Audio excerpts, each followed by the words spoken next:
आज चाहिँ मैले हजुरहरूको लागि रातो खोर्सानीको अचारको रेसिपी लिएर आएको छु। हजुरहरूले सोच्नुहुन्छ होला कि यो अचार त यसरी बनिँदैन, यसमा चाहिँ लामो लामोमा मसला भरेर बनाउँछ भनेर, मगर म चाहिँ अलिक अर्कै तरिकाले बनाएको।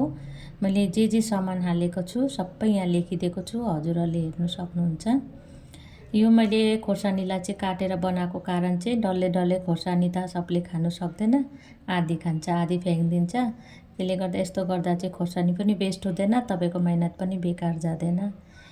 मसलाहरू सबै मैले हालिसकेर यसमा मैले तेल पनि हालेँ, मजाले तताएर हालेर चाहिँ मैले यसलाई 2 घन्टा जस्तै यत्तिकै बोलमै छोपेर राखिदिएको थिएँ।